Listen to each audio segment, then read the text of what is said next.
Good morning, welcome back to our channel, welcome back to our new blog. So guys, আবার নিয়ে চলে এসেছি আর একটা নতুন ব্লগ।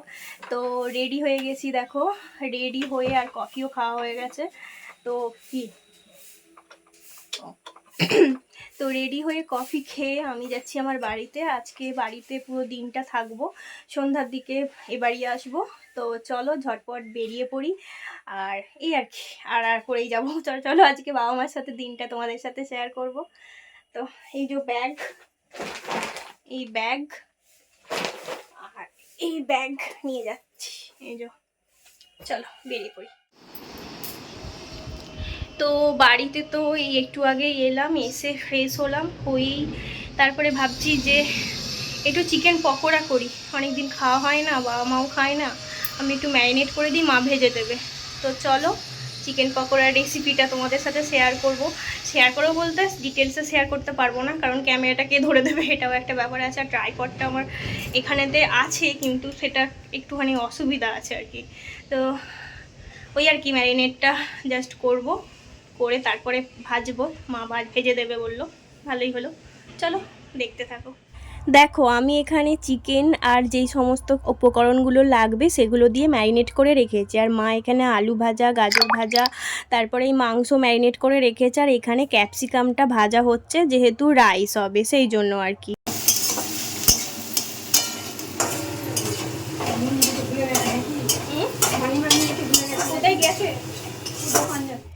তোমাদের সাথে একটা কথা শেয়ার করি, জানো তো আমার না এই ধরনের পকোড়া খেতে খুব ভালো লাগে, যেটা মা এখন ভাজছে।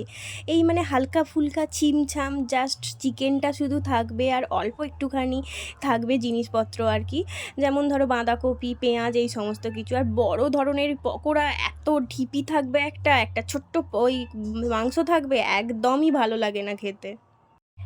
তোমাদের কোন ধরনের পকোড়া খেতে ভালো লাগে, আমার মতন না ওই বড় বড় পকোড়া খেতে ভালো লাগে, সেটা অবশ্যই কিন্তু কমেন্ট করে জানাবে। ভালোই হয়েছে, একটু টক টক লাগছে, ভালোই লাগছে। খেয়ে যাও, খেয়ে যাও।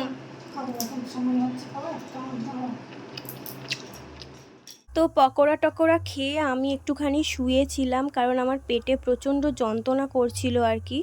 তো এদিকে দেখছি মায়ের রান্না বান্না প্রায় কমপ্লিট হয়ে গেছে। এখানে রাইস করছে, চিকেন হয়ে গেছে। আমি আর চিকেন কষা খেলাম না, কারণ পকোড়া খেয়ে নিয়েছি, পেটটা অনেকটাই ভর ছিল। তারপরে দেখো দুপুরবেলা আমরা স্নান টান সেরে সবাই মিলে বসে গিয়েছিলাম লাঞ্চে ছিল অ্যাজ ইউজুয়াল, যেটা বলেছিলাম সেটাই। আমি চুলটা দিয়ে কেটেছি, দেখ অন্য স্টাইল করে। দুপুরের পর থেকে তোমাদের সাথে সেরকম কিছু শেয়ার করা হয় না। সন্ধ্যার দিকে অর্ঘ্যর সাথে একটু বেরিয়েছিলাম কোল্ড কফি খেতে আইসক্রিম পার্লারে। কিছু বলছিস? খেতে বলেছি না, খেতে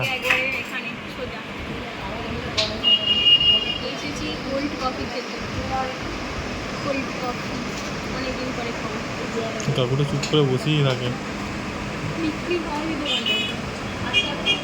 পুজোর সময় শুধু। তো আমরা একটুখানি বসেছিলাম, তারপরেই আমাদের কোল্ড কফি দিয়ে দিয়েছিল। আর এখানের কোল্ড কফিটা খেতে খুবই সুন্দর ছিল। এরপরে আমরা এখান থেকে চলে যাব আমার শ্বশুর বাড়িতে। কফি কফি মনে হচ্ছে তো,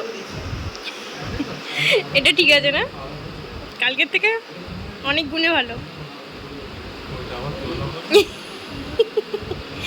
কালকেরটা সেরা ছিল কোল্ড কফি, না ছিল মিষ্টি, না ছিল দুধের ফ্লেভার, না ছিল কফি ফ্লেভার।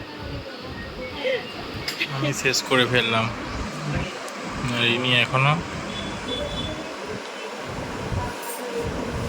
আমার একটু সময় লাগে সব জিনিস খেতে, তোর মতন হাও করে খেয়ে নিয়ে যাবে। সব দিয়ে করে দিয়েছে, হাও করে খাবে।